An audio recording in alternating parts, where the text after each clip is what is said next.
All right. Hello, everyone, and welcome once again to another episode of the Remarkable Coach podcast. As always, I'm your host, Micheal Pacheco, and today with me I have Stephen Webster. Stephen is the CEO of Wellfleet Enterprises. He helps business leaders ignite next-level growth through performance coaching, business systems, and technology. He believes that gratitude and happiness are critical to success and is driven to help his clients live their best lives. Stephen, welcome to the Remarkable Coach. Michael, it's a pleasure to be here. Thank you so much for having me today. Yeah, thank you for making time to chat with me. I always like to, open up this podcast by simply inviting our guests to tell us a little bit more about yourself in your own words and what got you into coaching. Yeah, from a coaching perspective, you don't start out as a coach in your career, and you're influenced by so many of the people that you meet along the way. And I was fortunate enough to start my career with the Pepsi Co company. So I was an accountant, a financial analyst, and I was the first person in my family to go to college. So I didn't have a mentor or a coach or a business leader. So I was the bird that got to fly out of the nest and figure it out on my own. And I met such incredible people there, so talented, from the top schools, but they were also really, really focused on personal development, building relationships, mentor, and things like that. So having had the experience there, I think was a catalyst, Michael, for how I then treated people and worked with people as my career continued to grow and expand. So I found myself always in situations where I wanted to engage in the dialogue and engage in the conversation with someone who had a problem or an opportunity or something that they were looking to do.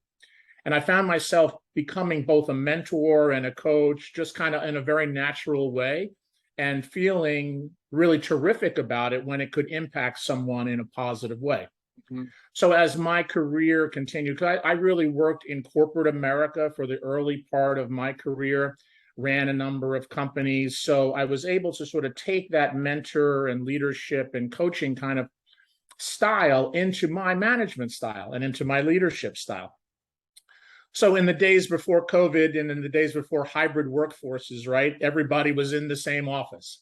Or so you got to be a coach and a leader by management by walking around, right? So you had the ability to touch people and talk to people, find out what was on their mind.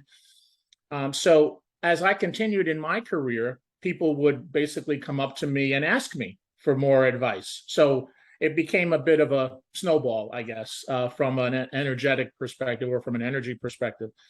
And people would say to me, okay, they would talk amongst themselves and they'd say, well, what would Webster say here? Or what would Webster say there? Right. So not only did I like it, Michael, but then all of a sudden I'm getting validation from it. So that really kind of led me. Oh, some wristbands made around that? I probably should do that, right? We could start marketing it that way, Michael. That's what we could do. There you go. But so it just kind of grew that way. And then I got to the point in my career where I lost energy on the corporate side of things. You just kind of get to the point where it's like, you know what, this isn't really what I want to be doing anymore. Mm-hmm. So about 12 years ago, I started Wellfleet Enterprises as essentially a business coach, an executive leader, a strategist for small to mid-sized businesses, and I've continued doing that for the last now 12 years, going on 13 years. So it's been a great journey. I'm doing a lot more coaching now than I did at the beginning when I started the business. I was doing a little bit more fractional assignments, interested in certain things as well. So, but now I'm really focusing solely on the coaching practice. I like it. Tell me about the name Wellfleet. Absolutely. So I have three daughters. Mm-hmm. So my three daughters and I would go out to Wellfleet, Massachusetts every summer for vacation. Okay. So if you were to speak to the three of them today, basically summer means Wellfleet to them. Mm-hmm. So when I was starting my business, they were like, oh, Dad, what are you going to call your business? And one of my daughters, Abby, said, Dad, you should name it after Wellfleet. And that's how it became Wellfleet Enterprises. And it's been that since I started it. So a little bit of a personal story there as well. And if you go up to my LinkedIn profile, you'll see a picture from Wellfleet of something called Uncle Tim's Bridge, and it's a picture that one of my daughters took as well. So That's great. That's that's great. I fun. just I am a new girl dad. My daughter was born on March 1st, so she's about going on 8 months old now. And it's been a fantastic 8 months. Well, congratulations on that. Nothing really has changed in your life, has it, Michael? It's still the Nothing at same as all. it was before that, right? 100%. Yeah, nothing has changed whatsoever. Yeah. And just so you know, that continues forever. Mine are grown adults now at this point in time, but Yeah. that bond and that connection and that commitment that you have with your daughters never changes. I love it. I love it. Yeah, this is a journey that I'm very, very excited to continue on. Good for Um, you. circling back to you, who are your clients? Who do you work with? I work with businesses that are sort of the small to mid-sized businesses, the 2 to 40 million, 1 to 40 million. I'm across any industry though. So the good news is I've got good breadth around the industry because it's primarily process based and it's really getting personal and upfront and personal around personal goals and objectives and things like that. So I'm not isolated in any way from a vertical market perspective. I actually like the breadth of it. And what I find is coaching is really a two-way practice, if you know what I mean, Michael. It's like people ask me for my coaching or my advice or my counsel or my mentorship. But for each engagement that I have, I learn as much from the person I'm working with as maybe they do from me. So I view the entire thing as this really fair exchange of information where we are both growing, we are both learning, and for me, I get to then apply that learning to other people that I meet in my practice or just other people I meet in life, right? Because so much of what we do every day then becomes kind of centered around coaching and mentoring. So you're able to take those lessons and those learnings. I also run one mastermind group today, and I'm in the process of building a couple of other mastermind groups. And what you find there is just the dialogue, right? That like-minded CEOs or like-minded executives have, how they solve problems differently, how sometimes if you're in it, it's hard to see outside of it on how you might do it differently. So there's great benefit in sort of the community aspect of problem solving. Yeah. So each of these things is just a tremendous value for me and hopefully for the folks that I work with. Yeah, I can see that it's it's the same idea with a teacher, right? The teacher always ends up learning something if they're doing it right. Indeed, and you just need to be open to that learning. You know what I mean? It's just having that mindset that says, I they might be hiring me for a certain expertise, but I think there's an old saying, Michael, that says the more I know, the more I realize how little I know, or it goes something like that, right? So Yeah. just being open to continuous learning is really critical in what I do, and it's I would say that that's something that I'm extremely passionate about doing, is just continuing to learn. Yeah, I think I remember at some point in my 20s, I started out in corporate America as well. I was an engineer at Intel and did computer virus research for McAfee. And when you start out learning something, for me it was tech, learning a little bit about engineering. At first you start learning something, you're like, I got this, I know everything, and you get very cocky and you feel like you know everything. And then the more you learn, the more you realize how much there is to learn and how much you don't know. That's right. Yeah. I mean, growing up, I think that I probably had that sort of a mindset too, which was that some of that learning was more finite. Mm-hmm. And as an accountant, you felt like, okay, that was right, but that didn't turn out to be the right career for me. So it evolved. Yeah. And I think now we've entered a stage of learning, right? We're out to learn, and the rate of change is really something that challenges everyone to do it. I might have said, well, yeah, I was an expert at this or an expert at that 10 years ago or 20 years ago. And now it's like, whoa, how much do I really know? Because the rate of change is just so fast. So Uh-huh. how do you stay on top of that, right? And how do you just, you have to continuously learn, you have to continuously grow to even perform in the function that you have today.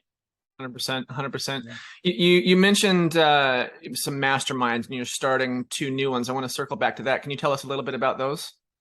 Yes, I'm partnering with a group called Growth 10. Joe Bizzello and Tom Healy out of Scottsdale, Arizona. Great guys, had a chance to meet them, work with them, really connected with them. And I love kind of their approach. So I'm part of their network. And it also helps me sort of collaborate with other coaches as well. So being a coach could also be a very lonely business if you're just trying to do it on your own. So I have purposely connected with multiple networks to really continue that learning journey, bounce ideas off of, bring in help when you need help. So sometimes there's a problem that you might not be able to solve for the person you're working with. So be open to be able to bring folks in. So the Growth 10 platform has got multiple tenets to it, and it basically enables you to have mastermind groups. It's also got rich content, and it's a community of growth-minded people. So the value that gets created there, I think, goes beyond just the one-on-one coaching that any coach would do. So that accretive value, I think, is important to what I do, and enables the folks that I work with to benefit from the community in addition to just benefiting from their relationship with me. I love that. And where can our listeners and viewers go to learn more about that if they're interested? Well, they can certainly just go right up to my LinkedIn profile, and they can just book a meeting. So right in the top of my LinkedIn profile, it says schedule a meeting, so they can come and learn a lot more about it. Just simplify that for everybody. It just links directly to my Calendly, and they can just go and find some time on my calendar to do it. They could also do it the old-fashioned way by sending me an email. That's to Stephen@wellfleetenterprises.com if they wanted to learn more about that as well. Perfect. And we'll include, of course, we'll include a link to your LinkedIn profile on the show notes. Wonderful. Thank you. Yeah, of course, of course. I want to circle back to your clients. So where do you find your clients? How do you market your services right now? Yep, two ways. One is through those networks. So I actually have a lot of flow coming in from those. I'll call them referral networks, where they kind of know a lot about me when something comes up and they see. So from a lead generation, they do that. But I'm also really now focused on kind of the LinkedIn lead generation aspect of it. And so I've got a program going there. I'm, really reaching out to local CEOs or leaders in the area where I am the geographic leader, and I'll expand that once I kind of get it right. So started that program about maybe about 2 months ago, and it's beginning to see some nice results, but it's an interesting learning experience, because there really is a lot of art and science to one, being able to connect with someone, but then secondly, Michael, being able to have the next real thoughtful conversation with them. And everybody is busy, right? So you need to make sure that you are communicating your value proposition as best you possibly can. And how does that value proposition resonate with the people that I'm trying to connect with, right? I'm not selling my coaching program per se. What you're really fundamentally doing is you're selling what's the value that it will bring to their life to have a coach. It's much more of a purpose-based or a passion-based type of a communication than it is around, well, you need to buy Stephen's services because he's awesome. No, that really isn't it at all, right? It's a matter of selecting and connecting with people that could value my insights, could value a relationship with me, and where they're coachable. You know what I mean? They need to be also coachable and open to new ideas and new concepts. So it's much more around selection than it is around selling and finding the right people to work with. My goal is to not just have a transactional relationship with anybody that I work with. Sure. So one of the other things that I do in my practice, Michael, is I'm a certified talent optimization consultant for the predictive index, which gets into behavioral assessments and understanding what really makes people tick. What are their behavioral motivations? What are their intrinsic values? How do they generate their energy to do what they want to do? So doing that with everyone that I meet enables me to start the dialogue and the conversation from a place where I get to know the person pretty well in a very short period of time. And in this world of Zoom, where so much of it is over the computer, it's not like you're having dinner with them a lot. It's not like you're going out and having coffee with them a lot. So what can you do to build a real trusting relationship? Because at the end of the day, if you don't have a trusting relationship, they won't get out of me what they want to get out of me, and they'll be disappointed by it. So I use that as a really critical tool to be able to diagnose. And what's awesome about it is most people, after I do the review with them for the first time, Michael, they sit there kind of with their jaw dropped, right? Which is like, how on earth could you possibly know that much about me when I only spent 5 minutes basically responding to some adjectives in a survey?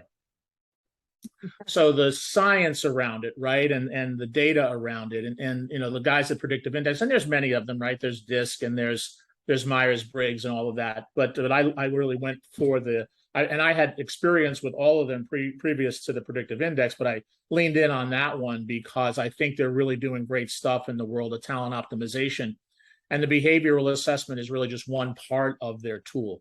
So it's one of the sort of the secret sauce things that I do in order to basically get to know a person at their core, so that when I see where they get stuck, you can refer back to why they might be getting stuck objectively and not subjectively.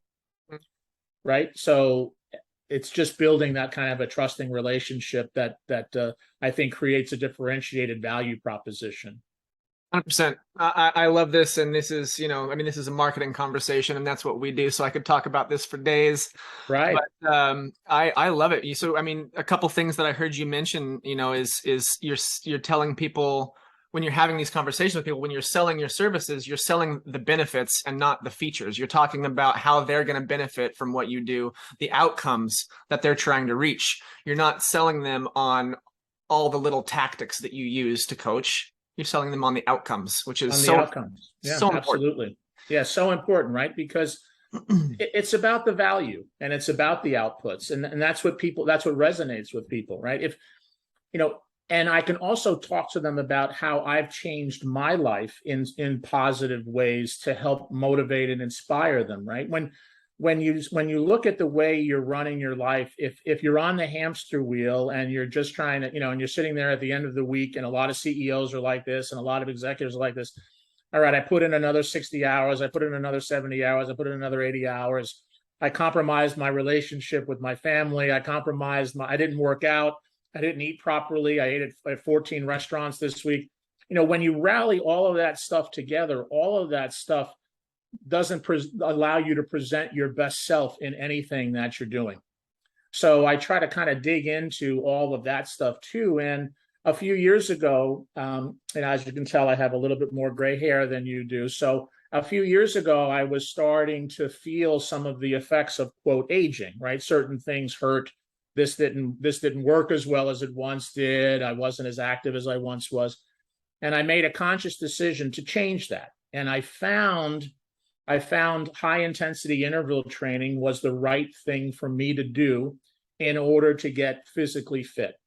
So now I work out every day. I do something every day, either from a weights perspective or a high intensity interval training perspective.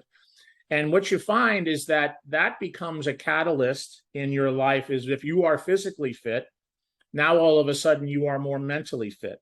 And then when you are more mentally fit, right, you start to really, not that I wasn't already curious, but you really get focused on, wow, what do I need to learn here to become a better coach? How do I become a better coach? What are the life skills that I can help people with as they embark on their journey to be their best selves?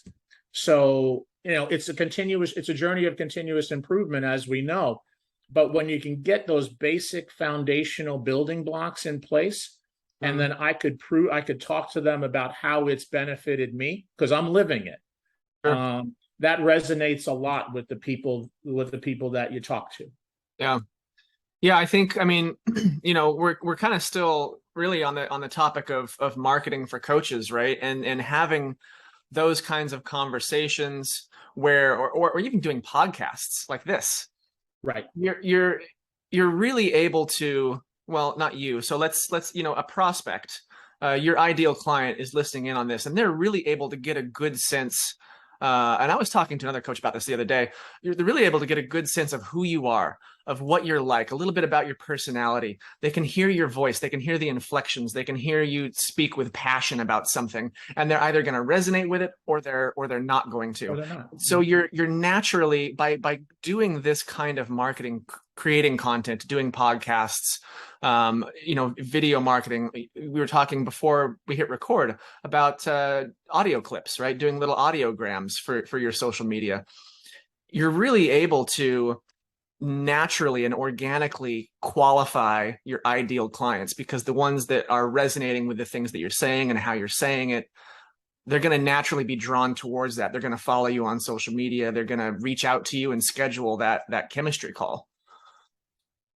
Absolutely right. And the question there on the marketing side, continuing that, right, is how consumable is that content for them, right? So you have long form content, you have short form content, you have little clips, you have little vignettes, and it's finding kind of that right balance where it's you're offering your target audience, or the people that you want to resonate with you, a variety of different things so that they can select and choose how they want to engage and interact with the media, instead of it just sort of being one way. It says, okay, all I do is blog posts. Well, if all I do is blog posts, I'm actually eliminating a big section of the people that I want to talk to, because many of them don't want to read blog posts anymore. I mean, I look at my feed every single day on LinkedIn. You know what? There's a lot of stuff there. So which ones are captivating? Which ones get you to think about it, right? So you're exactly right. From the marketing perspective, as a coach, it's a matter of being broad in the value creation or the content creation. I always make sure in everything that I do as well is to give them things that they could do today. So it's not about like holding back anything. It's about helping first, right? Mm-hmm. So today I did a blog post today on LinkedIn around some of the findings and the lessons and the philosophy of Bruce Lee. So you go all the way back to Bruce Lee, right? There was so much inspiration there and what he had to say, and it's 40 years ago, 50 years ago since he passed. But when you read some of the quotes that he has and some of the inspirational quotes, it's so spot on. He's a thinker. He was a thinker, right? And he was somebody who really basically bridged the East and the West, right? He looked at all the disciplines of martial arts, didn't just choose one, and created something completely different, because he was very growth minded and said, you know what, there's value in all of these things, instead of saying, well, let me limit myself to jujitsu. Well, let me limit myself to this. Let me become the best person here or the best person there. He took from all of those things and created something far greater than what any of them do on their own. So that's just one example, right, of finding the right things that get people to say, you know what, today's the day that I'm going to do something different. Yeah, because it's really easy to not do anything different. It's really easy to say, okay, well, this is just the way it is, and it's up to you in your own mind to make a different choice. And once you make a different choice, then it's a matter of, all right, how do you stay on it, right? It might take you and I a month to create a new habit. It might take somebody else 6 months to create a new habit. Do they have the patience to do that? Yeah. And that's really where folks kind of come and go, right, in their journeys. There's a lot of starting and stopping because they're not yet fully committed to doing it. Yeah. Once you make the commitment to doing it, and I'll use my exercise routine as an example, once you get committed to do it, it's just like putting your pants on or putting a shirt on or brushing your teeth. It's not an optional thing that you know what, maybe I'll do it today or maybe I won't do it. It's not even part of that concern. That's what I'm doing today. It's in my calendar. It's scheduled. I'll do it then. You know what I mean? So it's creating those behaviors of change, and finding that marginal growth where you see, well, I think that people refer to it as compound interest, right? It's just a little bit here, or a little bit there, a little bit here, a little bit there, but over time it really becomes transformational for you. And who doesn't want to live a better life? Do people want to really work 80 hours a week? Do people want to be interrupted 100 times a day? Do people want all of the short-term dopamine hits they get every single time an alert goes off on their phone? I mean, That's where our society is leading, because everyone is trying to basically get our attention. Yeah. So if everyone else has your attention, then you don't have your attention. And if you don't have your attention, then how are you going to focus on being the best you or doing your best work? Yeah. So, these are very simple thoughts, but they're important. You know what I mean?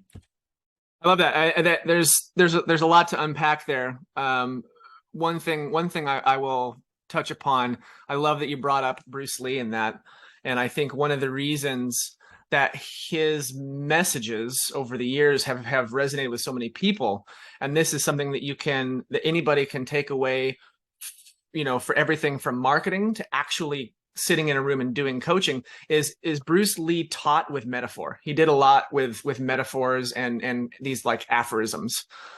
Be like water, right? That was a really big one for him. And this is something that I think is just built into the human condition, is the idea of metaphor and explaining complex ideas through metaphor, so that it can be a slight shift in the framing of that. So excuse me. I think Bruce Lee's brilliant. I don't know where I'm going with that. I just love Bruce Lee. Oh, that's okay. Yeah, no, but you touched on kind of the metaphorical aspects of what he does, right? And so the quote that I used today was the one around failure as learning, right? So when you think about failure and how we're conditioned in our society, well, you failed, you're not good enough, you're this, you're that, right? So if you're constantly being bombarded and you're viewing the word failure negatively, then guess what? Then you probably have a fear of failure.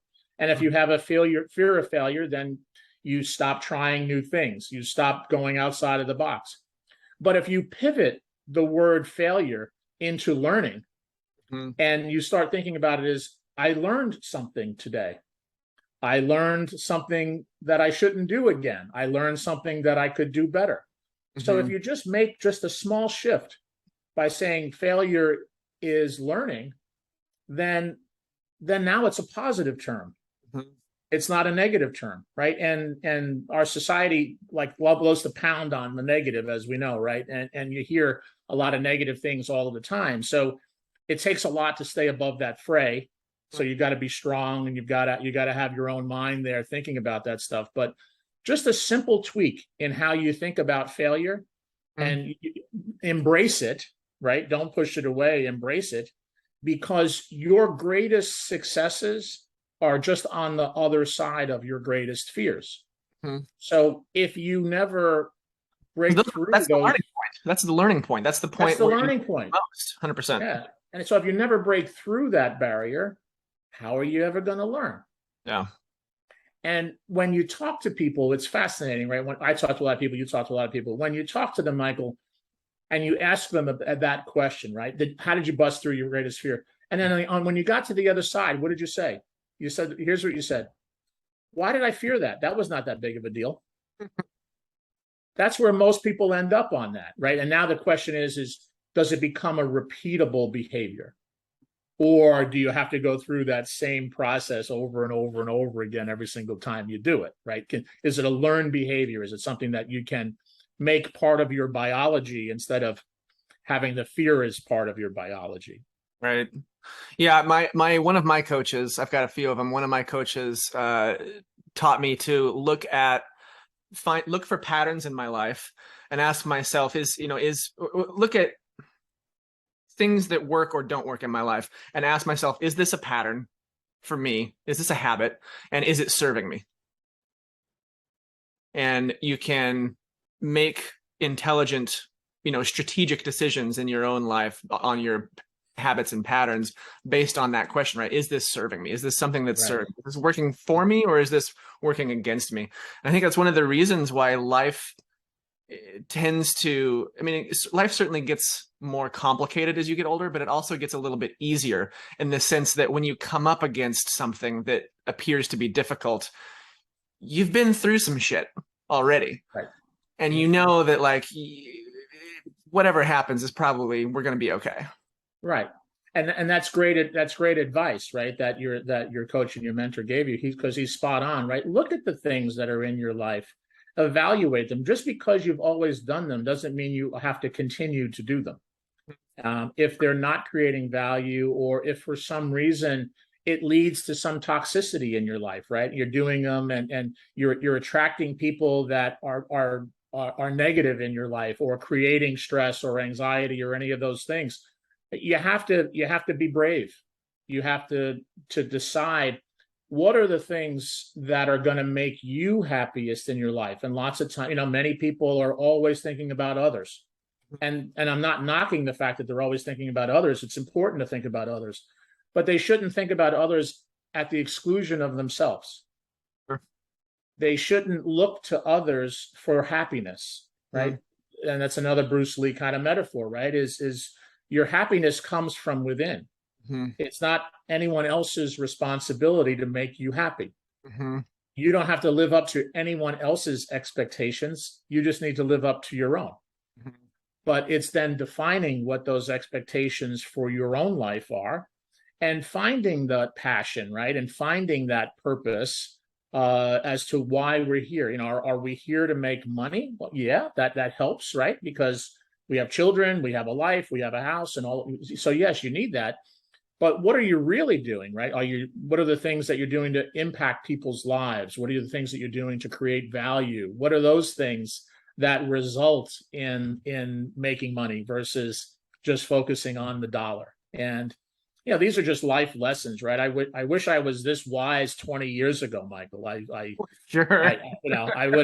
I would have probably done a whole bunch of things differently, but but when you're on this journey of continuous learning and continuous knowledge, and you're open, I think that's the most important thing. Is you talked about connecting the dots, or looking at different things in your life, right? Different patterns in your life. As you explore different disciplines, you'll also find those patterns as well. And you then begin to connect those patterns to, my goodness gracious, this really connects to this, or this connects to that. I recently completed a program called Zero to Dangerous by the Flow Research Collective. And what they are is they're a high performance organization. Stephen Kotler, who wrote the book, The Art of the Impossible, is the director of the Flow Research Collective. So he's an author who's followed extreme athletes for many years. And, so much of it is about flow, and how do you get into flow, and how do you get into states of flow from a productivity standpoint.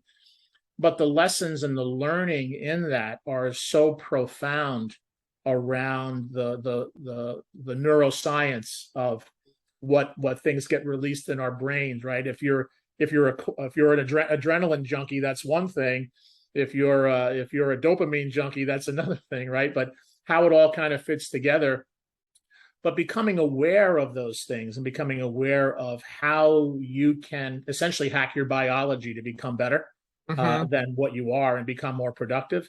It's just fascinating stuff. There's a richness to what I have had the chance to learn there. And I would say I'm just scratching the surface on what I've had the ability to learn there. I have found that has also now become just woven into most of my conversations that I have with everybody that I deal with.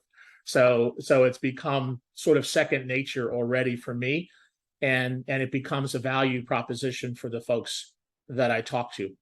Yeah, that's great. It's interesting. Yeah. Stephen, what does a typical engagement with you look like? Like, do you do month to month? Do you have like a 6-month program? What is I know you've got the masterminds, of course. Yeah, generally on the one-on-one performance coaching, it's a 6-month program, Michael, because what I have found is it really takes about 26 weeks for people to begin to adopt the changes that are necessary. Right? You're kind of, if you think about it from like a learn-do continuum, they start the journey on the learn side, and then they start to do some, but they're still learning, and then they get to the point of do. So about a 6-month commitment there is sort of the minimum commitment that I think makes sense from a value creation standpoint. I have found that many of the clients that I work with actually stay a lot longer because I just become more involved in their businesses, and they're able to get additional value beyond that. conditions change too. So even though there's a learn do for that first 6 months around certain things, there's always continuous learn do, right? So it's really just a matter of that. My preference is to get to know people and to really be there as whether I'm a paid consultant or just a friend moving forward. To me, I'm just here to really help them on their journey. Nice. So along those lines, right? You mentioned, well, I guess I mentioned in your bio that you help clients live their best lives. That's kind of that's painting with a very broad brush, right? That It could is. Yeah. Tell me, how important is finding your purpose to living your best life? I think finding your purpose is required to live your best life. And it may not be your maximum purpose or your maximum transformative purpose, right? There may be a short-term purpose that you have. But if you have that purpose, then you are able to use that. So on an individual basis, having that purpose enables you to then filter your decision-making process around, does it help me achieve my purpose or doesn't it? Mm-hmm. Right? It's kind of like the North Star in your business. So if indeed you don't have a North Star in your business, everything looks good to you. So to me, the purpose in the personal life is pretty much the same as the North Star in the business life, which is unless you have that goal of what it is you're trying to accomplish, it is really busy in there to be able to prioritize all of the things that you are confronted with on both your personal life and your professional life. It's really difficult to prioritize if you don't know where you're going. So you referenced some things earlier around, like, how do you choose, right? How do you eliminate things from your life that aren't creating value? Well, it's the same on your personal life as you talked about from the purpose standpoint. And on the business side, unless you really know what type of business you're trying to build 10 years from now, it's not to say that it might not change. Everything looks good. Wow, there's a new idea. Well, if you have a new idea, should that new idea get in the way of you achieving your quarterly objectives? You've already established your goals for your quarterly objectives. Something new comes in. Well, what moved out, right? But you need to be able to have that kind of a disciplined thinking that just pouring more stuff on top of the cup doesn't fill the cup anymore. It just spills over. Sure. So how do you use that kind of same logic in your life around what are the things that are going to fill your cup in the most productive and valued way? Having a purpose is a critical success factor, I think, for that. Now, in my world, right, as a coach, my purpose is to impact the lives. So my overall purpose is to impact the lives of 200 plus people on an annual basis. Okay. So for me, that's participating in programs, doing webinars, doing masterminds, doing one-on-one coaching, right? It's all of those things. And I think I'm just getting started with what my overall purpose is, because that's basically not a scalable purpose, because that's just me, right? The other way to think about it is, okay, how do I digitize all of this so that I can impact 2 million people? So there are other ways that you could think about, what your ultimate purpose is. But at its core, my purpose is to really help people live their best lives. And you said it's a broad brush. And the reason why it's a broad brush is because I need to get to know the individual to determine what are the areas of opportunity and where do they want to focus. Because there's a priority set in there too. Yeah. So it is a journey, right? Yeah. It is a journey. I like that. Does that make sense? That makes complete sense. Yeah. I want to talk a little bit more about finding your purpose. Do you have this is something that you help clients with, finding their purpose? Yes. And do you have specific, tactics that you use to help clients do that? Well, from a tactic perspective, it's really just first getting to know them a bit, but then second, asking them some of those really hard questions, right? Yeah. So I'll give you one example of a business leader that I worked with. And I said, okay, I understand that you have a business. I understand that you, at some point in time, might want to sell this business. Mm. I said, what do you want your legacy to be? And he said, Stephen, no one has ever asked me that. So it got him thinking, and it got him to the point. It said, you know what, I want my legacy. I want to impact the town with some of the proceeds from my business sale, because I love this town. I love the fact that my entire family has grown up here. So just that one question, Michael, triggered a whole different thought process for that particular individual that was different than anything he ever thought about before. Mm-hmm. So I think it's just being able to engage in a trusting conversation and ask a CEO or ask anybody the hard question. Yeah. What is your legacy? What do you want to accomplish? Where do you want to be 10 years from now, 20 years from now, 30 years from now? Mm-hmm. Everybody is so stuck in the now because it's really hard to do what they do every day, right? The competition is changing. You don't even know who your competition is anymore, right? If you were to ask Nokia 20 years ago about their phone business when they had an 80% market share, did they ever say Apple was basically gonna put them out of business? They wouldn't say that, right? And you've come from a technology background, so you'd probably still follow just how fast and how rapid all that stuff is today. Mm-hmm. So how do you create that legacy? How do you build what you need to build in spite of all the noise around you, in spite of all of the uncontrollable aspects of your life, and or your business life? So having that purpose and knowing what it is you're trying to do really focuses you intrinsically on what you want to get done with your life, and takes into consideration the fact that there's going to be a lot of bumps on the road, right? And I'll cite the Infinite Game by Simon Sinek here, right? Is we're in the game to just continue to play the game. There are winners at times, but that doesn't make you the infinite winner, right? We could look at all of the companies that used to be on the S&P 500 that are no longer there. Right? Uh-huh. We can look at all of this stuff, right? Things change. Yeah. So how do you adapt to that change? How do you embrace that change? How do you not fear that change? Yeah, I hope I answered your question. It did. Yeah, that you did. It's an interesting way to think about it in terms of, what was formerly ubiquitous may no longer be, right? What was a rock may turn to dust in the future.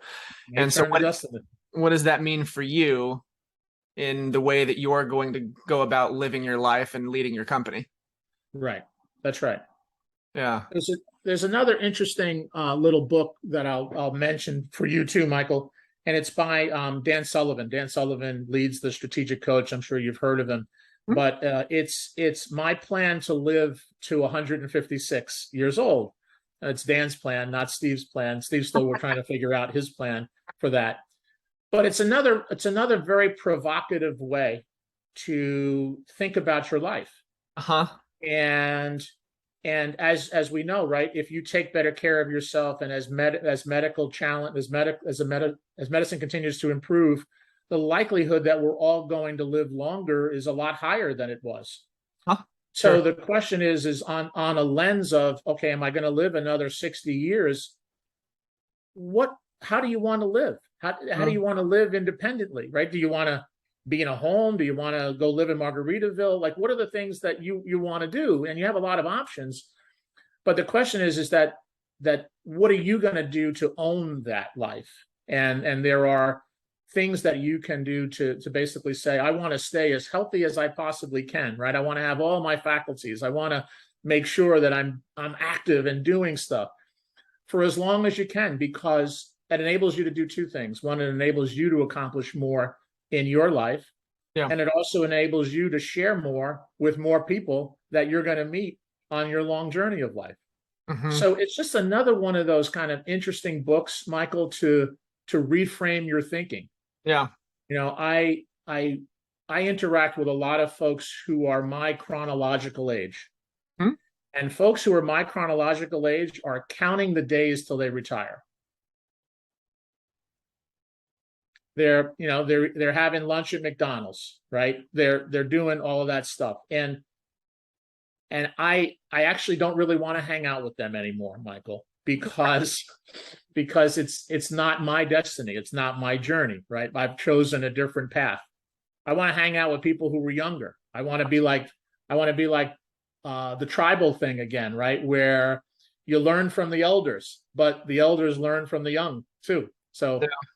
so it's just a different way of thinking about what it is we can still accomplish, and how do we accomplish that in the healthiest possible way. So when I talk about helping people live their best lives, right, it's a long journey. Yeah. And if you can practice and get the foundational things in place, you can be successful for a very, very long period of time, and be happy and be joyful and be energetic and contribute to society and do all of the things that I think are really critical to help us all continue to improve. I love it. This is great, Stephen. This is good stuff. I want to be respectful of your time. We're coming up here on the hour. Is there anything that you would like to chat about that we haven't had an opportunity to touch upon yet? No, I think we covered a lot of ground today, Michael. So I thank you so very much for the opportunity to have this conversation with you and share some of those thoughts with you today. Fantastic. Thank you. I know, Stephen, you have a free predictive index behavior assessment to offer to our listeners and viewers. You want to talk a little bit about that? Absolutely. And I basically, I'll give you that link as well, Michael, so that you have it for the production. Folks can just go up there. It takes about 5 minutes of their time, and then all they would need to do is book a 30-minute review meeting with me, and I'll walk them through it. The assessment is really just about becoming self-aware. So how do you learn more about yourself so that you can become more aware of why you are the way you are, and become more objective about it, so that when something is stressing you out, you can just look at the facts and say, I understand exactly why that's stressing me out, instead of always feeling stressed by it. The review also gives you some personal development and some things that you can do to change. So it's pretty inclusive with regard to establishing a foundation of self-awareness and giving you some tools to help you on your journey. Awesome. Appreciate that. And Stephen, where can our listeners and viewers connect with you online? Online, my LinkedIn profile is the best way to do it, and they can schedule time with me there. They can also go up to my website, which is www.wellfleetenterprises.com, or they can contact me via email at Stephen, STEPHEN, @wellfleetenterprises.com. Perfect. And we will include all of those links on the show notes page as well. And I'll be sure to follow up with you to get that the PI assessment link as well. Stephen, this has been great, man. This is a lot of good stuff. It's been a fun conversation. I appreciate you making the time. Thank you, Michael. It was my pleasure. Thank you. And thank you to our viewers and listeners for joining us. We'll see you guys next time. Take care.